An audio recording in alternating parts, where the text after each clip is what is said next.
Assalamualaikum warahmatullahi wabarakatuh. Selamat pagi anak-anak. Bagaimana kabar kalian hari ini? Masih lancar puasanya? Ya, semoga Allah selalu memberikan kita perlindungan dan kesehatan yang baik agar kita bisa menjalankan ibadah puasa. Nah, anak-anak, langsung saja pagi hari ini Bu Dista akan membahas kunci jawaban pada subtema 3, yaitu di tema 8, subtemanya adalah usaha pelestarian lingkungan. Nah, silakan anak-anak siapkan buku LKS-nya. Nah, sebelumnya Bu Dista beritahukan bahwa soal-soal yang diambil untuk ujian besok itu sebagian besar 75%-nya hampir diambil dari soal-soal yang ada di LKS. Nah, kemudian 25%-nya diambil dari buku catatan dan buku paket. Nah, jadi anak-anak benar-benar diperhatikan ya. Kunci jawaban yang telah Bu Dista berikan nanti diulang kembali, dipelajari kembali di buku LKS-nya. Jadi disimak kembali. Jadi untuk persiapan kalian nanti untuk ujian, untuk belajar ketika mau ujian. Nah, anak-anak silahkan dibuka buku LKS-nya di tema 8. Dibuka halaman 80. Penilaian pembelajaran 1 pada halaman 80. Nah, kita langsung saja kita bahas. Yang pertama, nomor 1 adalah perhatikan sumber mata air berikut. Air sumur dan air pegunungan. Yang kedua, air hujan dan air got. Yang ketiga, air sumur dan air limbah industri. Yang keempat, air limbah industri dan air got. Sumber mata air yang layak untuk dikonsumsi ditunjukkan oleh nomor. Nah, seperti yang telah kita ketahui, yang telah kita pelajari kemarin, air yang layak untuk dikonsumsi itu harus memenuhi syarat fisika, kimia, dan biologi. Salah satunya air itu harus bersih. Jadi secara global itu air itu harus bersih, tidak berwarna atau jernih, kemudian tidak berasa dan tidak berbau. Nah, itu air yang layak untuk dikonsumsi oleh manusia. Nah, dari keempat nomor di atas, manakah yang paling tepat? Air yang layak dikonsumsi adalah pada nomor air mana? Ya, air yang nomor 1, yaitu air sumur dan air pegunungan. Karena air sumur dan air pegunungan itu merupakan air sumber yang masih alami dan tidak tercemar karena masih disaring oleh tanah. Nah, tuh. Kemudian nomor 2, pengelolaan air harus memenuhi syarat kimia, yaitu yang mana? Syarat kimia itu berarti dia tidak mengandung zat-zat berbahaya. Artinya dia tidak berbau dan tidak berasa. Berarti yang mana syarat kimianya? Kalau suhu itu berkaitan dengan fisika, bakteri itu biologi. Kalau zat-zat tertentu itu fisika juga, ada kimianya. Kemudian pH air harus dalam kondisi normal. Nah, inilah yang disebut syarat kimia. pH air harus dalam kondisi normal. Apa kemarin pH? pH itu adalah keasaman air atau tingkat keasaman air. Jadi air yang layak dikonsumsi itu air yang tidak asam maupun basa. Jadi air yang normal, pH-nya normal. Nah, nomor 3, besaran pH untuk air yang layak dikonsumsi adalah yang mana? Jadi air yang layak dikonsumsi itu pH-nya sama dengan 7,6 sampai dengan 7. Jadi normalnya yang paling bagus itu adalah 7 ya, air mineral tuh pH 7 itu. Nah, jadi tidak boleh kurang, tidak boleh lebih. Kalau kurang nanti akan menjadi basa, kalau kelebihan dari pH-nya akan kalau lebih dari 7 dia akan menjadi asam, kalau kurang dari 7 dia akan menjadi basa. Basa ya, bukan basah, basa. Air basa itu air yang bagaimana? Air yang rasanya pahit. Itu basa. Kalau asam, asam ya asam. Rasanya asam, ada asam, ada asinnya asam tuh. Nah, itu air keras. Kemudian yang nomor 4, membaca teks non-fiksi untuk memperoleh peristiwa dilakukan secara, untuk memperoleh peristiwa atau memperoleh informasi kita harus membaca bagaimana? Secara yang D, secara keseluruhan, betul. Oh ya, nomor 3 tadi jawabannya yang C ya. Kemudian yang nomor 5 sekarang, teks bacaan dibedakan menjadi teks fiksi dan non-fiksi. Teks non-fiksi dibuat berdasarkan, ya apa itu? Teks non-fiksi itu adalah cerita nyata. Berarti dia harus dibuat berdasarkan fakta atau peristiwa yang benar-benar terjadi, peristiwa yang ada. Nah, itu. Kemudian yang yang pembelajaran 2 halaman 84. Nomor 1. Perhatikan penyebab pencemaran berikut. 1. Masuknya polutan, zat cair dan padat ke dalam ekosistem air. Polutan itu apa? Polutan itu adalah zat yang bisa polusi. Polutan itu adalah polusi yang membuat polusi atau membuat air itu tercemar atau lingkungan itu tercemar. Jadi polutan itu bahan pencemar untuk mencemari lingkungan. Nah, kemudian yang kedua, masuknya polutan zat cair dan padat ke dalam tanah. Yang ketiga, pencemaran oleh gas-gas kendaraan bermotor. Yang keempat, rusaknya ekosistem air karena terlalu banyak ikan yang hidup. Salah satu pencemaran lingkungan adalah pencemaran air. Penyebab dari pencemaran air ditunjukkan oleh nomor, yang air adalah yang nomor 1, sudah jelas. Jadi maksudnya polutan zat cair dan padat ke dalam ekosistem air. Contohnya polutan zat cair itu apa saja? Berasal dari mana? Berasal dari limbah. Limbah apa? Limbah rumah tangga, ya limbah pabrik yang dibuang ke dalam sungai. Nah, misalnya limbah rumah tangga itu ya sabun, kemudian sisa-sisanya air cuci, sisa-sisa pokoknya limbah-limbah rumah tangga. Nah, kemudian bisa juga pestisida. Pestisida yang dipergunakan secara berlebihan di sawah itu juga bisa, selain mencemari tanah, dia juga bisa mencemari air. Karena apa? Karena saat penggunaan pestisida dan pupuk kimia secara berlebihan, ketika air itu mendapatkan irigasi atau mendapat pengairan sawah, maka zat kimia itu, pestisida yang berlebihan itu akan menjadi polutan terhadap zat cair juga, terutama terhadap tanah. Nah, itu. Kemudian jawabannya apa tadi? Jawabannya yang A ya, yang nomor 1. Betul. Nomor 2. Lubang silindris yang dibuat secara vertikal ke dalam tanah sebagai metode resapan air untuk mengatasi genangan air dengan cara meningkatkan daya resap air pada tanah disebut apa kemarin? Ya, yang C, biopori. Jadi lubang silindris itu biopori, lubang-lubang jadi sebesar pipa ya, sebesar pipa. Jadi itu di pinggir-pinggir jalan itu biasanya kalau jalannya itu betonisasi atau dicor blok, itu biasanya di tepi jalannya dibuat lubang sebesar pipa. Nah, itu digunakan untuk keluarnya air. Jadi ketika hujan, air bisa akan meresap ke dalam lubang-lubang itu, jadi tidak terjadi banjir. Nah, seperti itu. Kemudian nomor 3, tuturan yang berisi tentang terjadinya suatu peristiwa disebut dengan tuturan. Tuturan itu apa ya? Seperti penuangan. Apa penuangan? Tuturan itu seperti ya masalah yang dituangkan, ya, dituangkan. Yang berisi tentang terjadinya suatu peristiwa disebut dengan yang C, yaitu cerita. Nomor 4, gambar cerita pada umumnya digunakan untuk apa itu gambar cerita? Gambar cerita itu contohnya adalah karikatur. Nah, karikatur, komik, kemudian poster. Nah, kemudian dia digunakan untuk apa?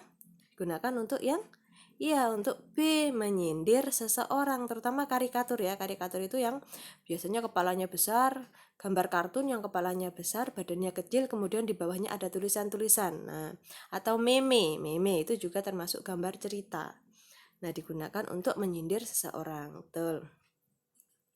Nomor 5. Pembuatan gambar cerita harus sesuai dengan Jadi harus sesuai dengan apa? Ya, yang A, cerita yang disajikan. Kemudian kita lanjutkan ke pembelajaran 3 halaman 89. Berikut ini manfaat dari membuat diagram dari teks bacaan adalah Fungsinya membuat diagram adalah yang A, untuk memudahkan mendapatkan informasi pada suatu teks. Jadi diagram itu hampir sama dengan membuat skema atau peta konsep, yaitu bisa memudahkan kita untuk mendapatkan informasi pada suatu teks. Jadi pada diagram itu kita bisa mengelompokkan berdasarkan ide pokoknya saja, jadi kita lebih cepat untuk mendapatkan informasi. Nomor 2, perhatikan pernyataan berikut. Meremehkan tingkat ekonomi yang rendah. 2, saling menghargai dalam perbedaan yang ada. Meminta-minta kepada orang yang tingkat ekonominya tinggi, saling tolong-menolong menguasai harta orang kaya. Nah, cara menyikapi keragaman tingkat ekonomi di sekitar ditunjukkan oleh nomor, sudah jelas, yaitu nomor 2, yaitu saling menghargai dalam perbedaan yang ada. Betul. Nomor 3, berikut faktor yang tidak mempengaruhi tingkat ekonomi masyarakat. Ingat, faktor yang tidak. Jadi kalian harus lebih cermat dalam membaca soal ya. Terkadang kalian itu sering terlewat itu kata tidak, kemudian bukan, merupakan. Nah, itu kalian biasanya sering terkecoh di situ. Berikut ini adalah faktor yang tidak mempengaruhi tingkat ekonomi masyarakat adalah keterampilan yang dimiliki, tingkat pendidikan, jenis kelamin, dan sikap dalam bekerja. Yang mana? Yang tidak mempengaruhi faktor ekonomi adalah yang C, jenis kelamin yang dimiliki. Karena apa? Karena jenis kelamin itu baik laki-laki maupun perempuan, asalkan mempunyai tingkat pendidikan dan pengalaman, maka dia akan bisa memperbaiki tingkat atau taraf perekonomiannya. Jadi tidak memandang gender ya ekonomi itu, jadi tidak memandang kalau laki-laki itu tingkat ekonominya tinggi, kalau perempuan tidak karena tidak bekerja, tidak seperti itu. Jadi tingkat perekonomian itu tidak memandang gender atau jenis kelamin. Jadi jawabannya adalah yang C. Betul. Nomor 4, pekerjaan pengacara, dokter, dan montir merupakan contoh pekerjaan yang menghasilkan, sudah jelas, menghasilkan apa? Yang D, jasa. Betul. Nomor 5, sikap antara pedagang satu dengan pedagang yang lain sebaiknya, sudah jelas, adalah yang C, saling menghormati agar terjadi keharmonisan dan kerukunan antar pedagang atau antar sesama. Betul. Kita lanjut ke pembelajaran 4. Petani, nelayan, dan peternak adalah usaha-usaha yang menghasilkan. Petani, peternak adalah menghasilkan, iya. Jawabannya adalah yang B, menghasilkan barang. Betul.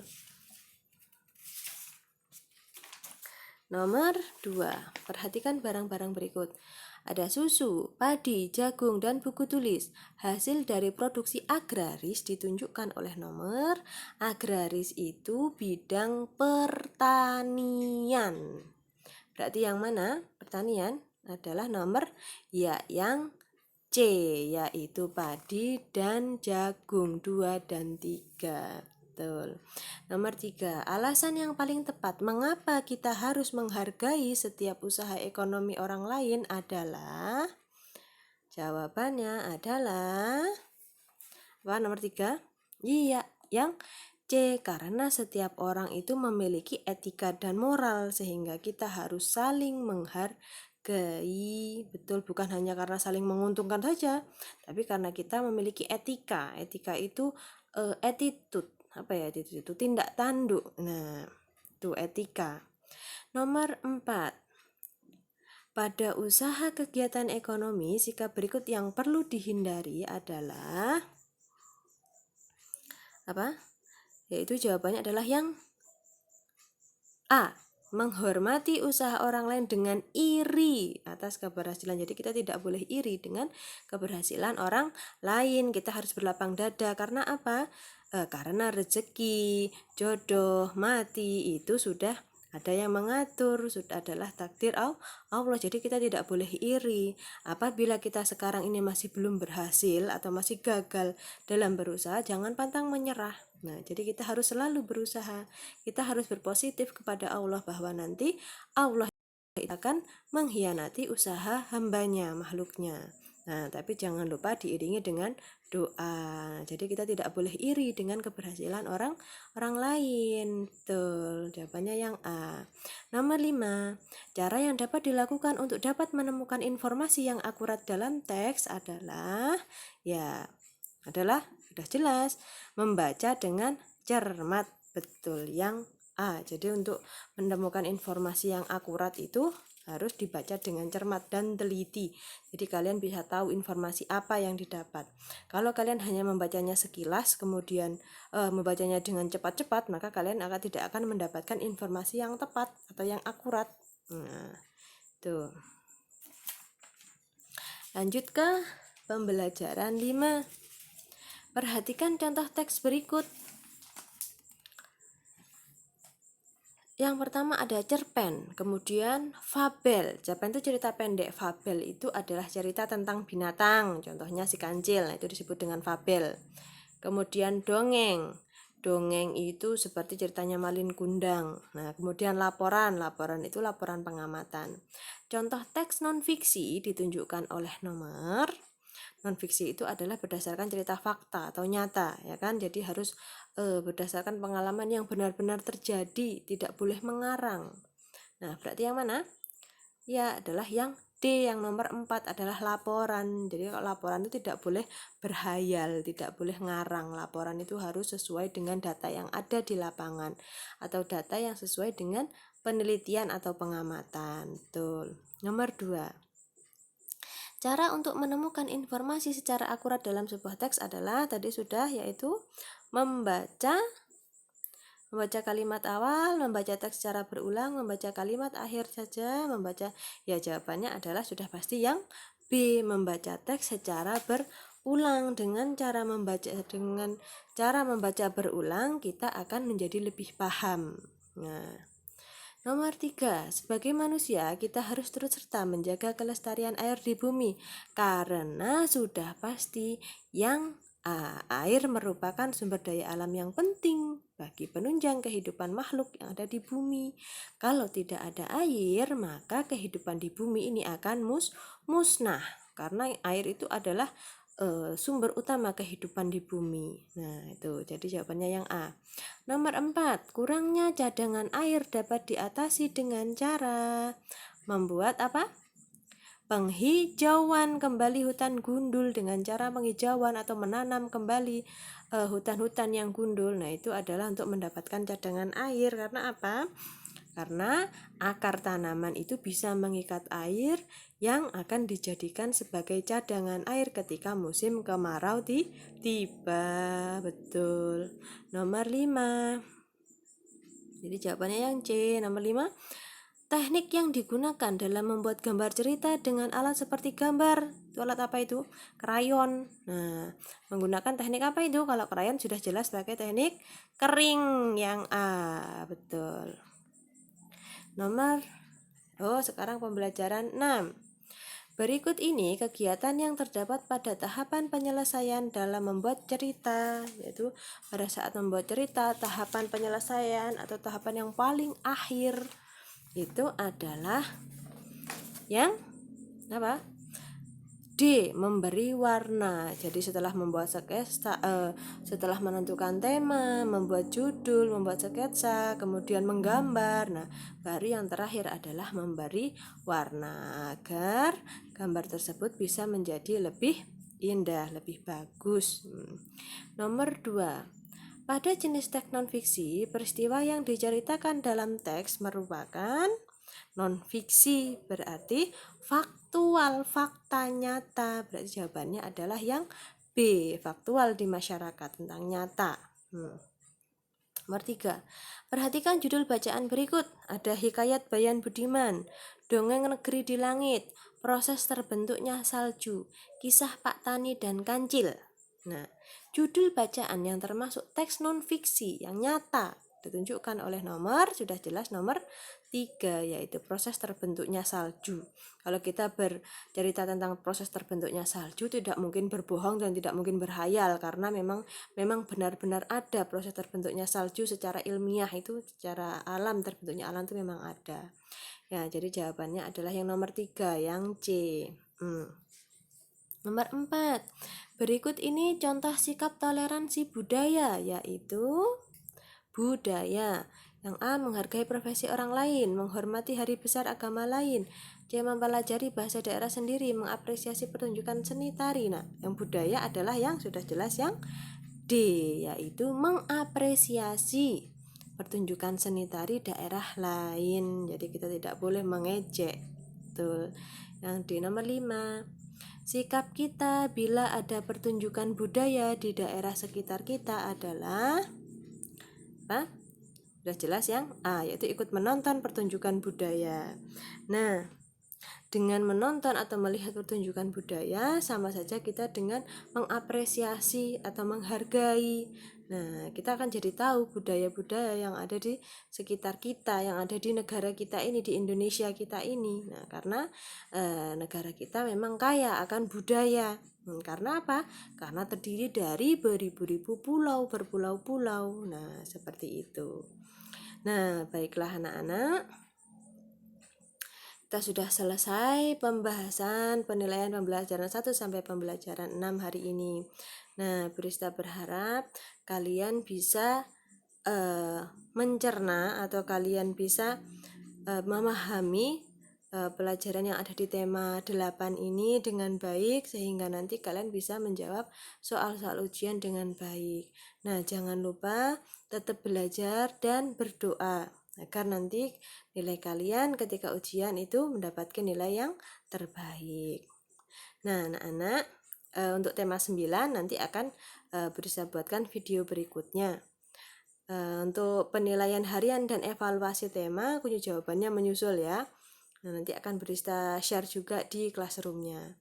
Nah, baiklah anak-anak, cukup sekian pembelajaran kita hari ini. Semoga ilmu yang kita pelajari hari ini bermanfaat bagi kita semua, sehingga menjadi amal jariah bagi kita kelak. Nah, baiklah, Bu Guru akhiri. Wassalamualaikum warahmatullahi wabarakatuh.